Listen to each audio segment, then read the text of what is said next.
Focus shift होगा वो नतीजों पर शिफ्ट हो जाएगा टीसीएस के नतीजों के साथ ही। शुक्रवार को टीसीएस के नतीजे आएंगे।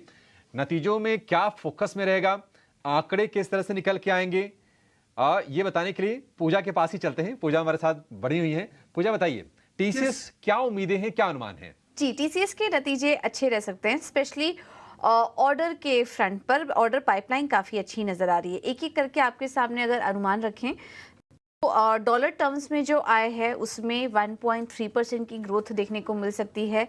रुपी टर्म्स में 1.7% की ग्रोथ देखने का अनुमान है। एबिट मार्जिन में हल्की बढ़त देखने का अनुमान है, 25% के आसपास ही आंकड़े रहेंगे। मुनाफा 2% बढ़ सकता है। क्रॉस करेंसी रेवेन्यू ग्रोथ 1.2% के पास रह सकती है, लेकिन कुछ रिपोर्ट्स ये भी एस्टिमेट कर रहे हैं कि 2.5% भी ये आंकड़ा जा सकता है। तो इस फ्रंट पर भी हम देखेंगे कि नंबर्स अच्छे दिखाई दे रहे हैं। अब इन नतीजों पर क्या कुछ इंपॉर्टेंट रहेगा इस बार देखना। पहले तो इस तिमाही छुट्टियां कम थी और बीएसएनएल की भी एक बड़ी डील लगी कंपनी के हाथ, जिसके चलते माना जा रहा है कि इनके आय में काफ़ी अच्छी ग्रोथ दिखाई देगी। बीएफएसआई सेगमेंट में भी काफ़ी अच्छा प्रदर्शन देखने की उम्मीद है, वहाँ कुछ रिकवरी देखने को मिलेगी।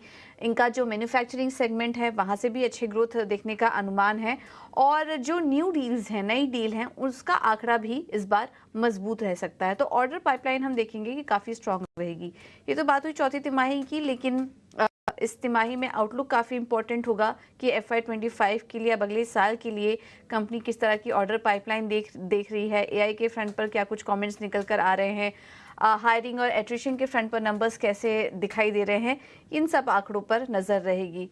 ओवरऑल अगर अभी के लिए बात करें तो टीसीएस से अच्छे नंबर्स की उम्मीद कर रहे हैं। स्टेबल क्वार्टर रह सकता है ये टीसीएस के लिए। ठीक है, टीसीएस के लिए स्टेबल एक स्थिर तिमाही साबित हो सकती है Q4। हालांकि हम देख रहे हैं कि टीसीएस के शेयर में फिलहाल 1% की तेजी है, और ये 1% तेजी आप इसको ऐसे मत देखिए, क्योंकि आधा हिस्सा दिन का टीसीएस ने लाल निशान में गुजारा है और वहां से फिर रिकवरी आई है, और अब ये 3,984 रुपए के आसपास ट्रेड कर रहा है। आज का जो लो है 3,918 रुपए का है, यानी कि करीब करीब 60-65 रुपए के आसपास की तेजी टीसीएस के शेयर में निचले स्तरों से आ गई है। टीसीएस, सुदीप जी आप बताइए, नतीजों से पहले कैसा इसको ट्रेड करना है?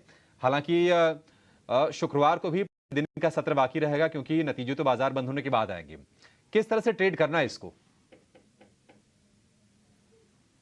अभिषेक जी, टीसीएस का यदि हम चार्ट देखें तो ओवरऑल पहले तो हम निफ्टी आईटी की बात कर लेते हैं कि इंडेक्स क्या कर रहा है।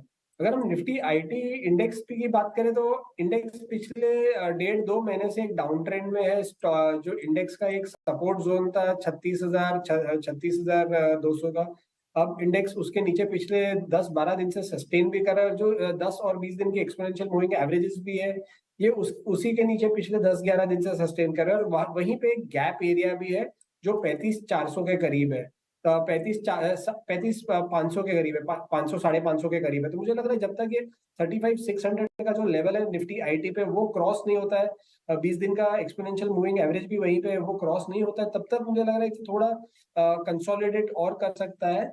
और टीसीएस की भी यदि बात करें तो टीसीएस जो स्ट्रक्चर है वो निफ्टी आईटी से बहुत ही मेल खाता है, बहुत ही सिमिलर स्ट्रक्चर है। और टीसीएस की यदि बात करें तो ओवरऑल टीसीएस के लिए एक ट्रिगर पॉइंट होगा 4020 4025 का। पिछले 3-4 दिन से स्टॉक ने वहीं पे एक रेजिस्टेंस लेके हाई वेव कैंडल्स बनाई है और स्टॉक फिर से 3900 के करीब फिसल जाता है और वहीं से सपोर्ट लेता है। तो मुझे लग रहा है ओवरऑल एक सपोर्ट तो बना रहता है 3900 के आसपास, 3920 के आसपास, बट 4020 के ऊपर जाने पर ही 4150 4200 के लेवल्स हम यहाँ पे देख पाएंगे।